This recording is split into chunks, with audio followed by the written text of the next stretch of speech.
Hello YouTube, I'm Toby, and today we're taking yet another look at my HP DC5850.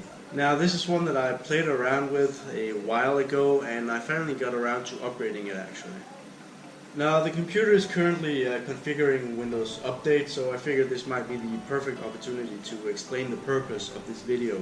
Now in this system right here we have a dual-core Phenom II and what I believe is a Radeon HD 5570. Now I'm kind of curious to see if this system can be upgraded enough to run PlayerUnknown Battlegrounds.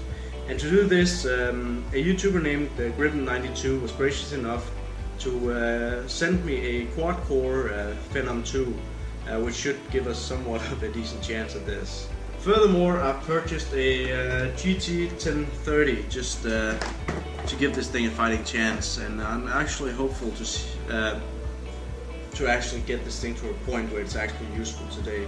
Now the thing about this system is that it's running DDR2, and I believe it's only got 6 gigabytes. As I said, it's been a while since I've played around with the system and I haven't really gotten into it yet. But the first thing we're going to do once this thing is done updating is we're going to benchmark it the way it is, and then we're going to swap out the parts, and well, then we're going to just benchmark it again and maybe play a few games. So yeah. Alright, so we're currently running the Cinebench R15 test. As you can see over here, we're running an AMD Phenom II X4 560 processor. So I was somewhat right about the dual-core processor. We got a score of 112, which actually tells me that this computer is, well, it's doing something in the background, because the last time I did this test I got 161. But yeah, just take that into consideration once we get the other processor in here. And now we're just running the Furmark preset 720p test. Nothing special there, just curious to see what the score is gonna be. So our score was just below 600 points, yet again just something to keep in mind for the GT 1030 test. Now we're currently running the Resident Evil 6 benchmarking tool, and I've set all the settings to low, and now that we've just started, we're running around. Well, we have 25 frames per second, but it's kind of skipping right now down to just 10.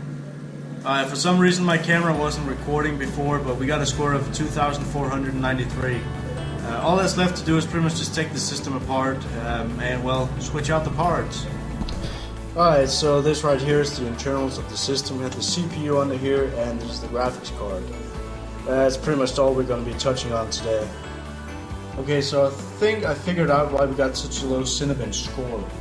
What you're looking at right here on the CPU is copper grease that well, before I went to Iraq, I tried to use copper grease as thermal paste, and I really didn't think much about it, and I obviously forgot it in here. So yeah, as it turns out, if you leave copper grease in your PC for too long, it's not going to work very well as thermal paste. But right now I'm just going to have to go ahead and clean these components up, switch out the CPU, and apply some proper thermal paste on there. Alright, so I got the new CPU installed, put some proper thermal paste on there, no issues there. Next up is the graphics card. Here we are, we have the 5570 right here and the 1030 right here. Now this is the Gigabyte 1030, I probably should have explained that before, but it's got 2 gigabytes of GDDR5, and it comes with both a small, well, a big and a small bracket, so that's awesome. All that's left to do is just put it in the system and well, install all the necessary drivers, and we should be good to go for the benchmark. Alright, so now we're running Cinebench, the computer is done, and the processor, I had previously forgotten the name, but it is actually the AMD Phenom X4 840, and as you can tell, it is a quad core, and it's actually already looking a lot better than the old one. Awesome, so we got 261 Cinebench points, which is actually something that I am quite happy about. Alright, so we are currently once again running the Furmark preset 720p test. Well, okay, so we got 1928 points, which is pretty much almost 4 times the score of the 5570, so I'm very happy about this, and I'm actually quite curious to move along with the test.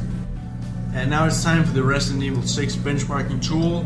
We're running the same settings as before, you know, the low settings, and we're already seeing quite an improvement. Before we were running around 20 or 30 frames per second. Now we've got somewhere between 70 and 85 frames per second. We got a score of 7,159, which is honestly very good. I'm blown away by this system right now. It's doing exceptionally well. Alright YouTube, so we're currently running a Counter-Strike Global Offensive on low settings, and from what I see I'm running around 60 frames per second. Sometimes it drops a little under, sometimes it goes over. But generally this seems to play just fine. I didn't really expect anything else, since CSGO is not the hardest title to play. But yeah, I'm thinking let's switch over to PlayerUnknown Battlegrounds and see what that gives us. Now finally we're in the PUBG lobby. We're getting 60 FPS in the lobby, but that's not really important. The important part is these settings right here, and we're pretty much playing everything on very low. Wouldn't really expect much else, but let's get into the gameplay. Alright, so we're currently in the airplane and we're getting something like 50 to 60 frames per second, and I'm excited to see what happens once we actually go on the ground.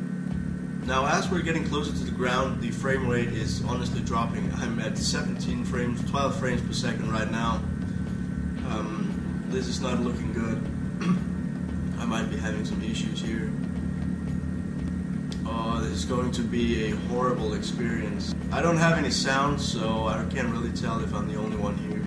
Alright, so we're actually indoors. We're running somewhere around 30 to 40 frames per second. Alright, so as I'm looking through the scope right here, I'm getting something like 50 frames per second, so now it's definitely playable.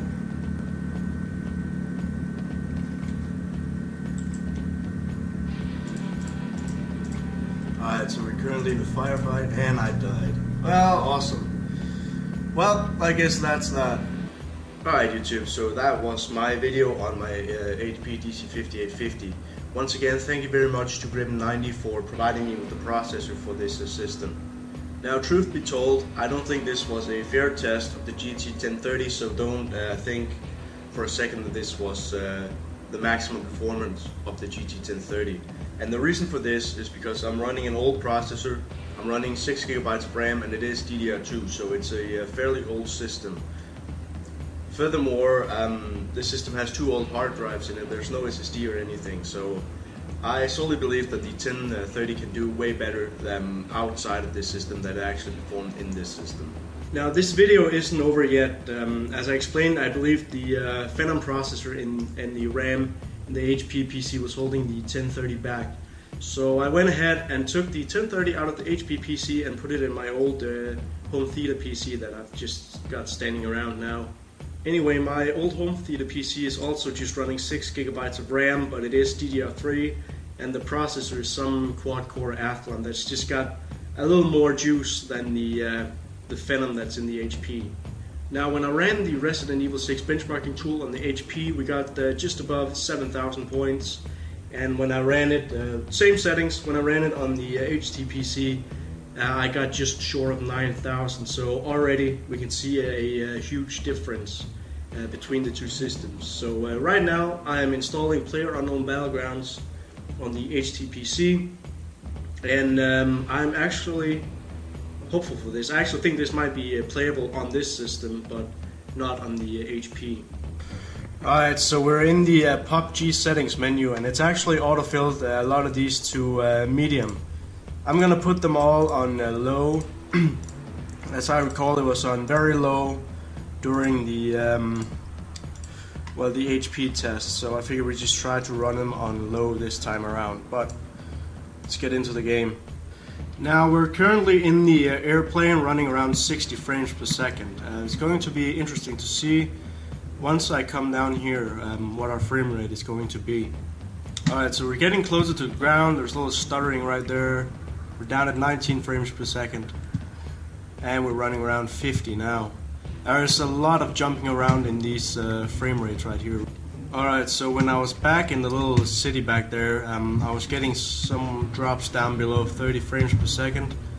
It's still stuttering quite a bit, and it's jumping all over the place.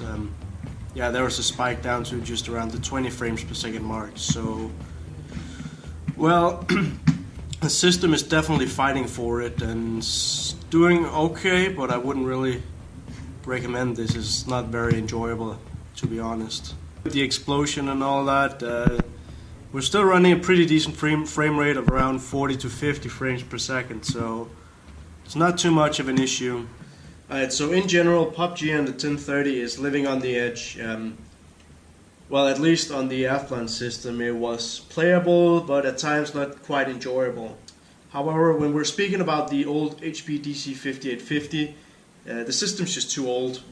As you can see, it's holding the 1030 back, and you can't really put anything better in there than a 1030 and expect to get anything out of it.